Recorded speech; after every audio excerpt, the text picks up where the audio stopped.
বাংলাদেশ এবং ইন্ডিয়ার, আপনি দুই জায়গায় সে কী কথা বলে আপনি এটা একটু শোনেন। আপনি কি অখণ্ড ভারতে সমর্থন করেন? কেউ কেউ বলেছে যে আপনি অখণ্ড ভারত চান। আপনার চরমনের হুজুর বলেছেন যে উনি দিল্লিতে ইসলামের ঝান্ডা উড়াইতে চান, তাহলে উনি অখণ্ড ভারত চান। যদি বাংলাদেশের পতাকার সময় যদি দিল্লিতে ওঠে তাহলে তো অখণ্ড হয়ে গেল, এখানে অখণ্ডই হয়ে গেল। থেকে তো মুসলিমরা অহরহ বলছে, এবং গাজওয়ায়ে হিন্দ নামে একটা আপনি ইন্টারনেটে সার্চ দেন, অন্তত 1000 খানেক ওয়াজ মহফিল পাবেন আপনার ইসলামী চিন্তাবিদদের। তারা বলছে হিন্দু মুসলিম যুদ্ধ হবে এবং দিল্লি ভারত একদিন ইসলামের পতাকা তলে আসবে। তো অখণ্ড ভারত হয়ে গেল, তো মুসলিমরাই চাচ্ছে, আমার তো চাওয়ার দরকার নেই। আর বাস্তবতা হচ্ছে যে আপনি কি মনে করেন? আচ্ছা, আমি মনে করি এটা একটা অসম্ভব ব্যাপার। সম্ভব না বলতে গেলে যে রক্তক্ষয়ী সংঘর্ষের মধ্য দিয়ে 47 সালে দেশ ভাগ হয়ে গেছে, যারা ক্ষমতার আস্বাদ পেয়েছে, চেয়ারের আস্বাদ, এরা তো কোনো মতে এই জিনিসটা আর এই না। যদিও বাংলাদেশের বহু মুসলিমরা আমরা যখন বেনাপোল বর্ডার দিয়ে যাই অনেকেই গালাগালি করতে দেখেছি যে কেন এই বর্ডারে আমাদের হেনস্থা, আমাদের সেই নিজামুদ্দিন চিশতির এটা হচ্ছে দিল্লিতে, আমরা সেখানে যেতে পারি না, আমরা আমাদের খাজা বাবার ওখানে যেতে চাই, আমরা সেখানে যেতে পারি না, আমরা ইন্ডিয়ার থেকে এই দেশে গরু জবাই করবো এসির দিকে, সেটা আমরা ভারতে একটা গরুর দাম 10,000 টাকা, সেটা আমাদের এখানে 1.5 লাখ টাকায় কিনতে হয়। ভারতে 1 কেজি আঙুরের দাম হয়তো 50 টাকা, সেটা আমাকে 150 টাকায় কিনতে হয়। ভারতে একটা চকলেটের দাম হচ্ছে 5 টাকা, সেটা আমাকে 20 টাকা দিয়ে কিনতে হয়। অর্থাৎ ভারত শুধুমাত্র আমাদের কাছে শুধু আমরা তো কিনতে বাধ্য হচ্ছি। ভারতে পেঁয়াজের দাম 10 টাকা, আমরা এখানে 120 টাকা কিনছি আর কি। তাহলে এই দেশটা ভাগের কারণে আজকে বাংলাদেশের জনগণ অনেকেই মনে করছে আমরা সাফারার। এগুলো নিয়ে আমরা বিভিন্ন সময় কথা বলা দেখেছি, এবং আমাদের অ্যাডভোকেট জলিল নামে একজন ভদ্রলোক আছেন আমাদের জজ কোর্টে, তো সারাক্ষণ এইটাই বলে যে আমাদের কোন লাভটা হয়েছে। এই বদমাশ 2 রকমের রোল প্লে করে তারপর বাংলাদেশি মুসলমানদের কাছেও ভালো থাকে, আবার ওইখানে হিন্দুদেরকেও সে নানানভাবে উত্তেজিত করার চেষ্টা করে। তো বাংলাদেশের একজন হিন্দু মহাজোটের মতো একটা সংগঠনের লোক যখন এই কথা বলে, তখন তো ভারতের হিন্দুরা তো মনে করে এই বাংলাদেশের বিশাল আকারে হিন্দু নির্যাতন হচ্ছে। বাস্তবে কি হচ্ছে সেটা বাংলাদেশের হিন্দুদের কাছে জিজ্ঞেস করলাম, এই উত্তর আপনারাই দিয়েন। যদি ধর্মীয় কারণে, আপনাদেরকে আমি বলে রাখলাম, বাংলাদেশের ধর্মীয় কারণে একজন মানুষ শুধু হিন্দু হবার কারণে যদি মনে করেন যে আমার কোনো মুসলমান গিয়ে আপনাকে মারধর করেছে, এবার তুই হিন্দু কেন এই কথা বলে মারধর শুরু করেছে, আমি ইলিয়াস বললাম আমি আপনার জন্য জীবন দিতে প্রস্তুত। আমার একটু জানায় এটা। আপনারা হিন্দুরা যদি এখন জমি জায়গা নিয়ে সমস্যা, আমি ইলিয়াস হুসাইন আছে না, আমার বাবা আমার 2 ভাইয়ের জীবন বাঁচানোর জন্য চুয়াডাঙ্গা থেকে জমি জায়গা বিক্রি করে তারপরে এক রাতের মধ্যে বাড়ি বিক্রি করে দিয়েছে। বিশাল বড় বাড়ি, সেই বাড়ি এখন কোটি টাকার কাছাকাছি, সেই বাড়ির মাত্র 3 লাখ টাকায় আমার বাপ বিক্রি করে দিয়ে এসছে। কেন জানেন? কারণ পার্শ্ববর্তী যারা ছিল তারা ধাক্কাধাক্কি, ওই আমার বাড়ির ধরেন বাড়ি এক পারে আরেক পারে খালি জায়গা, সেখানে এসে তারা বাথরুম বানায়। আমার বাবা গাছ লাগাবে, গাছ লাগানো সবশেষ আমার বাবাই গাছ লাগাতে যাওয়ার পরে গ্যাঞ্জাম হয়। সেদিন গ্রামে লোকজন ডাকার পরে ওইটা নিয়ে ওদের সাথে আমার 2 ভাইয়ের আমাদের খুব গ্যাঞ্জাম হয়েছিল, এবং আমার বাপ বুঝতে পেরেছিল যে আমরা এদের সাথে মারামারি করব এবং মার খাবো। তো আমার বাপ একটা কথা বলেছিলাম, মনে হয় বারবার বলেছে যে জমিটা বিক্রি করে না, বাড়িটা বিক্রি করে না। আমার বাবা একটা কথা বলেছে, আমি তোদের আমার জমি রক্ষা করার জন্য আমি তোদের পড়াশোনা করাইনি, এর চেয়ে তার অনেক কিছু আসবে, এই জমি রক্ষা করার জন্য তোদের জীবন যাক এটা আমি চাই না। নিয়ে এসছে আমাদেরকে সেখান থেকে চুয়াডাঙ্গায়। আমরা খুব ভালোভাবে সেখান থেকে যে মানুষ কান্না করেছে, সারা গ্রামের মানুষ কান্না করেছে, যারা আমাদের বাড়ি নিয়েই করেছে তারাও আমার বাবা আমার পায়ে ধরে কান্না করেছে আমার চোখের সামনে। ওই ভিডিও এখনও আছে, গ্রামের মানুষ আমাদের জন্য কত কান্না করেছে। ওই গ্রামে গিয়ে আমার বাবার নামে কোনো কারোর কাছ থেকে যা শুনতে পারবেন না যে আমার বাবা কোনোদিন একটা চার দোকানে গিয়ে কোনোদিন চা খেয়েছে। তার কোনো শত্রু মানে একদম বোবার মতো সে ছিল ওই গ্রামে। আমরা সেখান থেকে চলে এসেছি, এখন সেই গ্রামে বলে দিয়েছে সবাইকে যে আমার এই গ্রাম থেকে যেন আর কারোর এইভাবে যেন এই অত্যাচারিত হয়ে গ্রাম ছাড়তে না হয়। এটা যদি কারো ছাড়ে আমি যেই হোক তার পক্ষে যায় দাঁড়াবো। মাঝখানে একটা ঘটনা ঘটেছে, সেটা সলভ করেছে, যাই হোক ওইটা আলোচনা না। তো আমি মুসলমান না, আমি তো মুসলমান। আমার বাবা নির্যাতিত হয় নাই, আমি নির্যাতিত হই নাই, আমার বাড়িঘর ছাড়তে হয় নাই, আমি দেশ ছাড়তে হয় নাই। এখন আমি কি বলবো? আমি কার কাছে বিচার দেবো? আমি কি লঘু? এখন আপনি তো কিছু হইলেই আপনি সংখ্যালঘু, আমি কি লঘু? আমার তো এরকম নির্যাতন। শেখ হাসিনা 45 মিনিটের মাথায় করে চলে গিয়েছে, তো সে তো হিন্দু না, তাই না? তার বাপ হিন্দু ছিল। দেবদাস চক্রবর্তীর মেয়েরে তো আমরা এখন মুসলমান হিসেবে জানি। তার গ্রাম দেশ ছাড়তে হয়নি। আওয়ামী লীগের হাজার হাজার লক্ষ লক্ষ মানুষকে দেশ ছাড়তে হয়নি, পালিয়ে গিয়েছে তো তারা। এখন আপনার যারা আওয়ামী লীগ করতেন 15 বছরে যা করলেন, এখন আপনারে কিছু বললে আপনি সংখ্যালঘু সম্প্রদায়। এই যে গত 15 বছরের সব থানার ওসি আপনারা, এসপি আপনারা, ডিসি আপনারা, মাদ্রাসার প্রিন্সিপাল আপনারা, মাদ্রাসা শিক্ষা বোর্ডের চেয়ারম্যান আপনারা, এত মেধা আপনাদের এই গত 15 বছরে হঠাৎ করে হয়ে গেল। সব জায়গায় আপনারা হয়ে গেল, মুসলমানের কোনো খাওয়াই নেই। এই মেধা আপনাদের গত 15 বছর কই ছিল, এখন কই সেই মেধা? সবখানে আপনারা, এখন তো নাই। আরে ভাই, আপনি মানুষ তো 5%, তো 5% অনুপাতে তো আপনি থাকবেন। আপনি তো সব জায়গায় যেভাবে দখল করেছিলেন, এই বনোজ কুমার থেকে শুরু করে এই যে বিপ্লব কুমার টুমার যা ছিল, এই যে কমল দে, ওরাও আমি জানি না চিটাগাংয়ের মানুষ ওরা এখনও কীভাবে সুস্থ রেখেছেন আমি জানি না। ওর বাড়িঘর এখনও আছে কেমনে সেটা আমি জানি না। থাকা উচিত না, উড়ায় দেওয়া উচিত ওর সব, এখনো পর্যন্ত আছে। আপনারা যা করেছেন, যত মানুষ হত্যার সাথে বনোজ, এই কমল দে, এই বিপ্লব কুমার জড়িত, তাদেরকে আপনি এখন কিছু বললে যদি হিন্দু মনে করেন তাহলে তো হবে না। সেখানে ঢাকাতে মন্দিরই করা হয়েছে, উচ্ছেদ করা হয়েছে, পাশে মসজিদ ছিল সেটা উচ্ছেদ করা হয়েছে, বিএনপি পার্টি অফিস সেটা উচ্ছেদ করা হয়েছে এখন সরকারের জায়গায়। এবং সেই মন্দিরটা কিন্তু স্থায়ী কোনো মন্দির নেই। গত ইয়ের সময় আপনার পূজার সময় অস্থায়ীভাবে তাদেরকে পূজা উদযাপনের জন্য একটা সুযোগ জায়গা দেওয়া হয়েছিল। এরা এমনিতেই এটা প্রতি বছর করে আবার ফের সেখান থেকে সরে আসে। ওদের স্থায়ী যে মন্দিরগুলো আছে এগুলোর বাইরে ওই জায়গাগুলো ওরা পার্মানেন্ট থাকে না।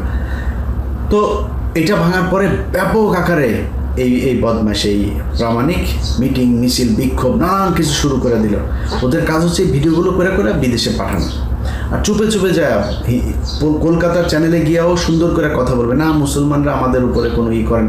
হিন্দি চ্যানেলে যায়, ওরা মনে করে এগুলো আমাদের চোখে আসবে না, সেখানে যায় ঠিকই আমাদের বিরুদ্ধে এক গাদা নালিশ করে তারপর আসে। এগুলো যায় বিভিন্ন আন্তর্জাতিক জায়গাতে যায়। তো এই বালছাল করে তো এবার কাজ হবে না। এটা তো হাসিনার বাংলাদেশ না রে ভাই, এটা বুঝতে হবে। এটা এই মুহূর্তে ডক্টর ইউনূসের বাংলাদেশ, কয়দিন পরে ডক্টর তারেক রহমানের বাংলাদেশ হবে। এই দেশে আপনি চাইলেই এগুলো করতে পারবেন না আগের মতো। এখন আপনাদের সিদ্ধান্ত নিতে হবে আপনি কি করবেন। কুমিল্লার ঘটনায় একজনের বলা হলো তারা নাকি ধর্ষণ করেছে, সংঘবদ্ধ ধর্ষণের পরে ভিডিও করে ছড়িয়ে দিয়েছে। খোঁজ নিয়ে কি জানা গেল, তার পরকীয়া প্রেমিক ছাত্রলীগ করত, তারা এক নাটক সাজিয়ে সেখানে সেই ভিডিও ছড়িয়ে দিয়েছে।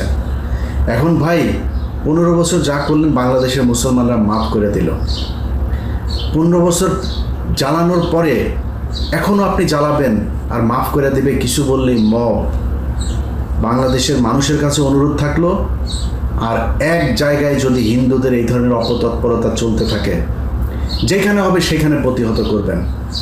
আমি আপনাদেরকে গ্যারান্টি দিলাম, আমি দায়িত্ব নিয়ে বলছি, এই সরকারের দায়িত্বশীল জায়গার সাথে কথা বলে বলছি, এই দেশে যৌক্তিক কারণে এই দেশ রক্ষার জন্য ছাত্র সমাজ, সাধারণ জনতা তারা মাঠে থাকবে।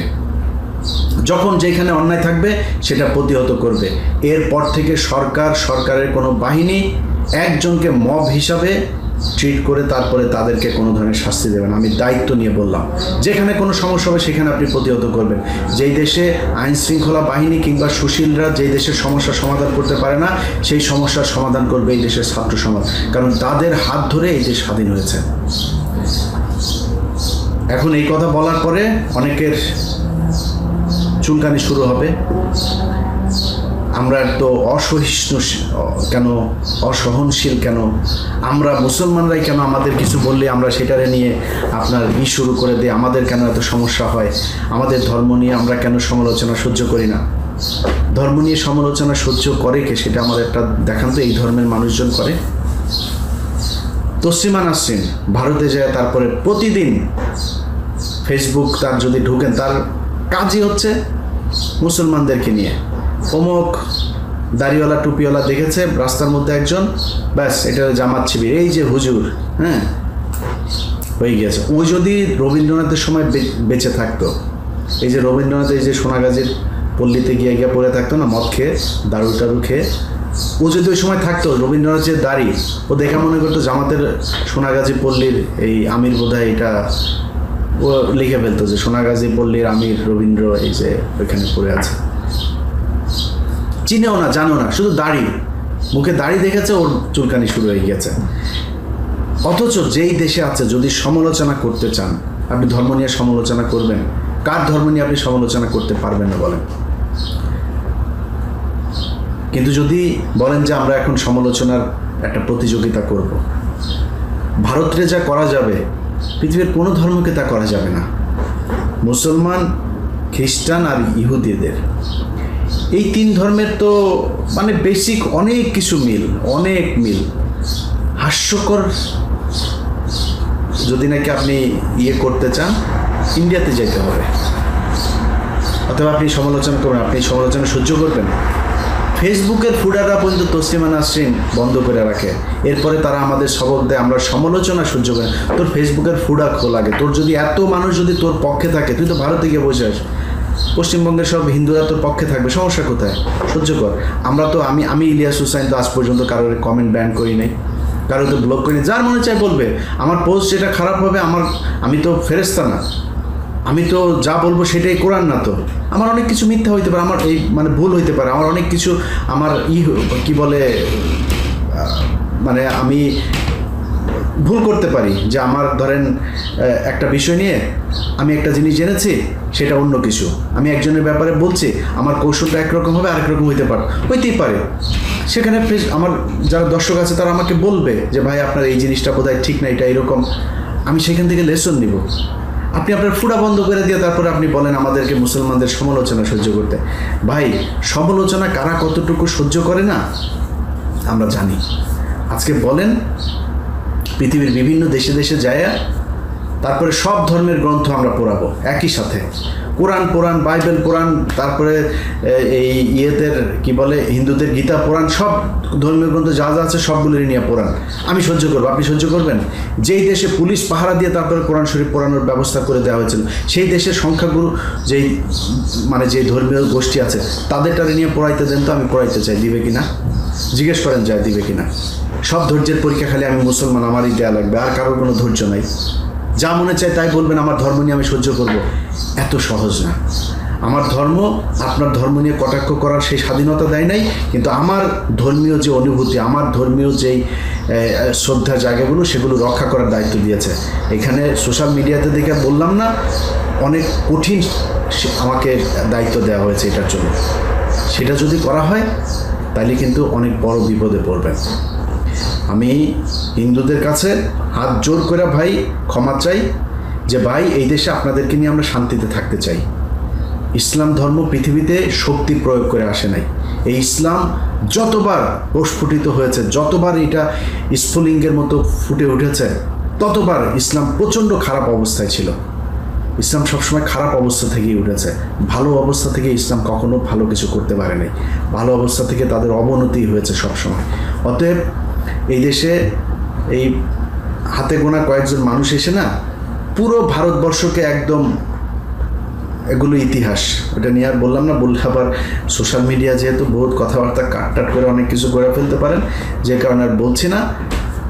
কি করেছে সেটা খুব ভালো করে জানেন। এখানে এসে যুদ্ধ করে আপনার গরু গোবিন্দদেরকে আপনার করতে হয় নাই, মানে পরাজিত করা লাগে নাই। হ্যাঁ, এমনি এমনি এর আগে যারা এসেছিল তাদের কথা ইতিহাস পড়েন, তারপরে জানতে পারবেন যে মুসলমান দলে দলে দলে দলে হাজার হাজার লক্ষ লক্ষ মানুষ কিভাবে মুসলমান ধর্ম গ্রহণ করেছে। কারোর পেটায় মুসলমান বানানো হয়নি, মুসলমানদের ধর্মের সৌন্দর্য দেখা এই ভারত উপমহাদেশের মানুষ ইসলাম গ্রহণ করেছে। অতএব আমরা এইটারে কারোরে পেটায়া, কারোরে জোর করে, কারোর ধর্ম মন্দির ভেঙে দিয়ে, কারোরে মারধর করে তারপরে কালেমা পড়ায় ইসলাম গ্রহণ করাবো, এটা যদি কেউ করে আমারে বলেন, আমি ইলিয়াস প্রথম ব্যক্তি হব তার বিরুদ্ধে তাকে প্রতিহত করার জন্য। কোনো মুসলমান যদি এটা করে থাকে আমাকে একটু প্রমাণ দেবেন, আমি যদি তারে সর্বোচ্চ শাস্তি নিশ্চিত করার জন্য যদি কাজ না করি সেদিন আমারে বলেন। এখন ভাই সিদ্ধান্ত আপনাদের, আপনারা যারা হিন্দু ধর্মের যারা আছেন ভাই, আপনাদের বিরুদ্ধে এখন কিন্তু প্রতিশোধ নেওয়ার সময়। আমরা মাফ করে দিলাম, কিন্তু এটা জানি যে এই দেশের অনেক হিন্দু মানুষ আছেন যারা সাধারণ হিন্দু, যারা নিজেরাও এই হিন্দুদের এই কট্টর এগুলোকে পছন্দ করেন না। ভাই আপনারা খালি চুপচাপ থাকবেন হবে না। এখানে এসে ওই যে মনে আছে আপনার এক বদমাইশ আগের বার ট্রাম্প যখন ছিল, সে এসে বলল যে বাংলাদেশে নাকি 10 মিলিয়ন হিন্দুদেরকে বাংলাদেশ থেকে বের করে দেওয়া হয়েছে। আপনাদের উচিত ছিল এটা প্রতিবাদ করার। হিন্দুরা যদি নাকি এমন কোনো পরিস্থিতি তৈরি করে আওয়ামী লীগ এবং গোয়েন্দা সংস্থার টাকা খেয়ে দেশকে অস্থিতিশীল করার জন্য, আপনারা তো অন্য ভালো হিন্দুরা তো আছেন, আপনারা পাশে আরেকটা সমাবেশ করেন, আপনারা মুসলমানদের পাশে এসে দাঁড়ান যে না, আমরা একসাথে থাকতে চাই, মিলেমিশে থাকতে চাই। এই দেশে হিন্দু মুসলমান সবাই এই দেশের নাগরিক। আমরা এই দেশকে ভাগ করতে চাই না ধর্মের ভিত্তিতে। এবং আমি আমার ব্যক্তিগতভাবে যদি বলেন, আমি হিন্দুদেরকে যদি নাকি মনে করেন তার যদি মেধা থাকে, এখনও সে যদি মনে করে যে আমার মেধা আছে, সে যদি মাদ্রাসা শিক্ষা বোর্ডের চেয়ারম্যান হইতে চায়, বানান, আমার কোনো সমস্যা নেই। কিন্তু গত 15 বছরে যে প্রক্রিয়া হয়েছে সেই প্রক্রিয়া না, মেধার ভিত্তিতেই আপনাকে আসতে হবে। হিন্দু ভাইদেরকে একটা জিনিস বলি ভাই, অতি উৎসাহী হয়েন না। আপনারা এত ছিঁড়ার লোক হয়ে যান এখন পর্যন্ত। আপনি জ্ঞান বিজ্ঞানের মুসলমানদেরকে, ইন্ডিয়ান এই গরুর চোনা খাওয়া লোকজন আমাদেরকে জ্ঞান বিজ্ঞানেরই শেখায়। এই জ্ঞান বিজ্ঞানের এই পৃথিবীর ভেতরে এই পর্যন্ত দেখা এই মনে কর আজ থেকে 400-500 বছরের পেছনে যা। ইবনে সিনাকে চিনিস? ইবনে সিনাকে, শ্রী ইবনে সিনা চক্রবর্তী, আল জাবেররে চিনিস? আল নাসেররে চিনিস? এগুলোর চিনিস? এগুলো কারা জানিস? বাংলা এই পৃথিবীর ইতিহাসের সভ্যতার যেই বিকাশ এই মুসলমান বিজ্ঞানীদের হাত ধরে হয়েছে। একটারে দেখা তো শ্রী লেখা আছে পিছনে, খুঁজা পার কর যা। এরা কিছু বললে এরা নাকি সনাতন ধর্ম, এরা 4000 বছর আগে এরা করেছে। এখন তারাই হলো পৃথিবীর মধ্যে সবচাইতে উৎকৃষ্ট, আর সব হলো নিকৃষ্ট। ভাই আপনার ধর্ম নিয়ে আমার কোনো সমস্যা নেই। আমরা দেখান না যে 4000 বছর আগে একজন বিজ্ঞানী ছিল যার নামের আগে শ্রী অমুক এই আপনারা করে গিয়েছে। আপনারা সব সভ্যতা বানিয়েছেন, আর মুসলমানরা খালি গোবর খাইতো। আরবে গিয়েছেন? আরবে এখন পর্যন্ত যা দেখেন তো, এই পৃথিবীর মধ্যে সবচাইতে সিভিলাইজ এখন পর্যন্ত আরব। এই পৃথিবীর মধ্যে সবচাইতে শান্তিপূর্ণ দেশ এখন পর্যন্ত আরব। পৃথিবীর মধ্যে সবচাইতে দামি ব্র্যান্ডের ঘড়ি, দামি ব্র্যান্ডের পারফিউম, দামি ব্র্যান্ডের গাড়ি, সবচাই সুযোগ সুবিধা নিয়ে এখন আরবের মানুষ আছে। আপনি ভারত থেকে ওইখানে যান, ওদের বাথরুম পরিষ্কার করে তারপরে কিছু রিয়েল টিয়েল আনার জন্য, বুঝেন নাই? ওইখান থেকে আপনার দেশে আসে নাই। কিছু বললে এরাই সবচেয়ে সবারই পাওয়ারে বাবা, আমরা মুসলমানরা নাই খালি খাই আর 4টা বিয়ে করি আর পোলাপান পয়দা করি। বাট তোর এক দেশের মধ্যে 150 কোটি, পুরো আরব মিলেও তো 20 কোটি নাই। আমরা খালি বিয়া করি আর মায়া মানুষ খালি পয়দা করি, বাচ্চা পয়দা করি। তোর 150 কোটি আসলো কোত্থেকে? এটা কি ডিম পায়রা বাচ্চা হয়েছে? তোরা বিয়া টিয়া করিস নাই নাকি? এগুলো আমাদেরকে শেখায়। তো ভাই সমালোচনা যদি করেন, বহুত সমালোচনা, আপনার প্রতিযোগিতা করতে চান সমালোচনার, সবচাইতে মজার যে ফানি ভিডিও আছে না, তার চাইতেও বেশি হাসবে যদি নাকি আপনারা যদি ধর্ম নিয়ে যদি সমালোচনা যদি করতে আসেন। এমন জিনিস বলবো ওইটা থেকে মানুষের সামনে মুখ দেখাইতে পারবে না। আমরা পৃথিবীর বহু সভ্য জাতিকে চিনি, তারা পৃথিবীর সবচাইতে উৎকৃষ্ট গণতন্ত্রের প্রতীক, তারা পৃথিবীর সবচেয়ে উৎকৃষ্ট মুক্ত স্বাধীনতা, বাক স্বাধীনতার কথা বলে। একজন ধর্মীয় নেতা তারা ভিসা দেয় না তাদের দেশে যাইতে। ডক্টর জাকির নায়েক কি করতো ভারতে? কারো পেটাইছে? কারো জোর করে ধর্মান্তরিত করেছে? কেন থাকতে দেননি? আর 5 বছর থাকতে দিতেন ডক্টর জাকির নায়েকরে, তারপরে বুঝতেন মজাটা কি। কারণ পেটানো লাগে নাই তো। আমাদের মুসলমানদের পেটানো লাগে না। আল্লাহ যেটা আমাদের জন্য দিয়েছেন, আল্লাহর কাছে শুকরিয়া। আল্লাহ মৃত্যু পর্যন্ত যেন একদম শুদ্ধ ইমান নিয়ে যেন আপনার আল্লাহ মৃত্যুবরণ করে। এর বাইরে ধর্ম নিয়ে আর কোনো চাওয়া নেই ভাই। আপনি যদি আপনার ধর্ম নিয়ে আমারে বুঝাইতে চান, বুঝাইতে আসেন, কোনো সমস্যা নেই। আপনারে আমার জোর করে ধর্ম পালন করার দরকার নাই। আপনার সাথে আমি ধর্ম নিয়ে বাঁধতেও চাই না। ধর্মের কারণে আপনাকে আমার চাইতে ছোট জায়গায় রাখতে চাই না। আমরা সবাই সমানই, সমাজে সমানভাবে বসবাস করতে চাই। যদি মনে করেন যে আমাদেরকে কোনোভাবে কোনো কারণে আপনাদের কোনো সাপোর্ট লাগে, বললেন ভাই মুসলমান হয়ে আপনার পাশে থাকবো, কোনো সমস্যা নেই। এই ধর্ম নিয়ে আপনাদেরকে নানান ধরনের কথাবার্তা। এদিন এক বিশেষজ্ঞ তিনি বলছে যে মুসলমানরা কেন জিজিয়া কর নেয়, ইসলামী রাষ্ট্রে জিজিয়া কর কেন নেয়? আরে বেটা, মুসলমান রাষ্ট্রে সবাইকে জাকাত দেওয়া ফরজ, জাকাত তারে দিতেই হবে। এখন আপনি তো মুসলমান না, আপনি জাকাত দিবেন? আপনার জন্য তো জাকাত ফরজ না। কিন্তু এই যে জাকাতের টাকাটা দিয়ে যে গরিব মানুষকে সহায়তা করা হয়, হসপিটাল করা হয়, রাস্তাঘাট করা হয়, জনকল্যাণমূলক কাজ করা হয়, এখন আপনি তাহলে কি দিবেন? আপনি কর দিবেন না সরকারে? সেটার নাম জিজিয়া। এমনভাবে সেটাকে বলা হয়েছে, জিজিয়া বোধহয় ওই মুসলমান দেশে থাকে, এই জন্য ওর কাছ থেকে টাকা নিতে হয়। পুরো মিডিল ইস্টের লক্ষ লক্ষ হিন্দুরা থাকে, কারণ কোনোদিন জোর করে বলছে যে তুই মুসলমান হও? বলেছে কোনোদিন? একটু বুঝছেন আপনারা ভাই হিন্দু আমাদের দেশে থাকেন, কোনো সমস্যা নেই। আপনারা আপনাদের দেশ, এটা আমাদেরও দেশ, সমান অধিকার দুই দেশেরই দুই জনাদেরই থাকবে। ধর্ম নিয়ে বিভেদ করেন না। আর আওয়ামী লীগের এই ফাঁদে পা দিয়েন না। আওয়ামী লীগ, গোয়েন্দা সংস্থা, ভারতীয় এগুলোর ফাঁদে পা দিয়ে উল্টাপাল্টা আকাম কুকাম করতে চাবেন, তাহলে কিন্তু ভাই পরিস্থিতি খারাপ হবে, সেটা সামাল দিতে পারবেন না। ওই আগের মতো ওই পার থেকে আসে তারপরে বাঁচাবে, ভারতীয় হাইকমিশন থেকে ফোন করে দিবে, ওই সুযোগ আপনাদেরকে দেওয়া হবে না। সবার কাছে দোয়া চাই, বাংলা এডিশন 16ই আগস্ট 16ই জুলাই থেকে বাংলাদেশে কার্যক্রম চালু করবে। আপনাদের সবার কাছে অনুরোধ থাকবে, এই বাংলাদেশের স্বাধীনতা সার্বভৌমত্ব রক্ষায় বাংলা এডিশন আপনাদের পাশে থাকবে। একটা বিশাল সুন্দর স্মার্ট একটা টিম নিয়ে আমরা মাঠে নামছি। আপনাদের সবার সহযোগিতা চাই, ভালোবাসা চাই, সমর্থন চাই। যেখানে যাই হোক, কোনো অন্যায় যদি হয় আমাদেরকে জানান, আমাদের টিম আপনাদের কাছে পৌঁছে যাবে, আপনাদের জন্য কাজ করবে। সবাই ভালো থাকেন, আল্লাহ হাফেজ। যা রহা হ্যাঁ গাজওয়ায়ে হিন্দ নামে একটা আপনি ইন্টারনেটে সার্চ দেন, অন্তত 1000 খানেক ওয়াজ মহফিল পাবেন আপনার ইসলামী চিন্তাবিদদের। তারা বলছে হিন্দু মুসলিম যুদ্ধ হবে এবং দিল্লি ভারত একদিন ইসলামের পতাকা তলে আসবে। এই চারিদিকে শুধু হিন্দু নির্যাতনের এক মানে মনে হচ্ছে যেন এই দেশের মুসলমানদের কাজই শুধু হিন্দুদেরকে এই দেশে থাকতে দেবে না। এবং এটা নিয়ে আপনার ভারতীয় গণমাধ্যম, বাংলাদেশের আগে খবর চলে যায় ওইখানে। গেল কদিন ধরে বাংলাদেশে ব্যাপক হিন্দু নির্যাতনের খবর আমরা শুনছি। লালমনিরহাট, কুমিল্লা, ঢাকাতে মন্দির ভাঙা, ওইদিকে সাতক্ষীরাতেও ঘটনা, ব্যাপক নিউজ করছে। সেই নিউজগুলোর মধ্যে সবার আগে যদি বলি, লালমনিরহাটের একটা ঘটনা। 10 টাকার জন্য নাকি এক হিন্দু নাপিত আর তার ছেলেকে বেদম পিটিয়েছে, সেটার ভিডিও বের হয়ে গেল। বাংলাদেশ ঘটনা এটা। আমরা ওইখানে গিয়ে অনেক হিন্দুদের সাথেও কথা বলেছি, পাশের যে দোকানদার আছে তারা যেটা বললো যে এই ঘটনাটা আসলে এরকম 10 টাকা নিয়ে কোনো বিষয় না। বিষয় হচ্ছে এই ব্যক্তি, তার এখানে কেউ চুল কাটতে গেলেই তারা প্রথম প্রশ্ন করতো, তুমি কি ইসলাম ধর্ম করো, প্র্যাকটিস করো, তোমাদের নবীর নাম কি বলতে পারবা, নবী কয়টা বিয়ে করেছে বলতে পারবা, তার একদম ছোট স্ত্রীর বয়স কত সেটা বলতে পারবা। সব শেষ, সে ওটা নিয়ে প্রতিবাদ করেছে এবং আশপাশের লোকজন এসে জড়ো হয়েছে। হওয়ার পরে জানাজানি হওয়ার পরে সবাই মিলে তাকে পিটিয়েছে। বিশেষ করে ইসকনের পরিচয় দিয়ে বিভিন্ন জায়গা থেকে, দেশের বাইরে থেকে হুমকিগুলো দেওয়া হয়েছে এবং ভারতীয় টেলিফোন নাম্বার ব্যবহার করে। এর মাঝখানে কিন্তু এই ঘটনা সারা ভারতে ছড়িয়ে গেল, ওয়ার্ল্ডের বিভিন্ন জায়গায়, বাংলাদেশে নিউ ইয়র্কের মতো জায়গায় এখানেও হিন্দুরা মিটিং মিছিল করে বাংলাদেশে হিন্দু নির্যাতন হচ্ছে। পরের ঘটনা হচ্ছে ঢাকাতে মন্দির একটা ভেঙে ফেললো ইউনূস সরকার। কত ভয়ঙ্কর ব্যাপার। একজনের বক্তব্য আপনারা তো শুনেছেন, এই যে গোবিন্দ প্রামাণিক, বক্তব্যটা একটু শোনেন। बांग्लादेश में हर दिन किसी न किसी जगह पर हमला हो रहा है।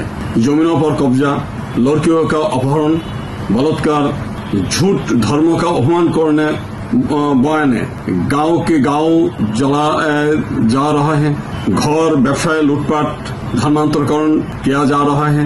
परिणाम स्वरूप हिंदू देश सरकार भाग गया है। এই বদমাইশ হচ্ছে বাংলাদেশের রয়ের সবচাইতে বড় এজেন্ট। মাঝে মধ্যে জামায়াতে ইসলামের একটু তেল দেওয়া কথাবার্তা বলে জামায়াতে ইসলাম মনে করে, ও এটা তো আমাদেরই গোবিন্দ প্রামাণিক, আমাদের লোক, এর একটু প্যাম্পার করে। এই বদমাইশ বাংলাদেশে মাঝে মধ্যে খুব সুন্দর সুন্দর কথা বলে, বিভিন্ন টক শোতেও সে মুসলমানরা না, আমাদের দেশে হিন্দুদের কোনো নির্যাতন করে না, এখানে যা হয় সেটা আওয়ামী লীগের রাজনীতি, আওয়ামী লীগ হিসেবে তাদেরকে মারধর করা হয়, মারামারি যা হয় এগুলো। ইন্ডিয়ার চ্যানেলে গিয়ে সে আবার আরেক কথা বলে। দেখেন, আমি তার বাংলাদেশের আপনার কথা শুনেছেন।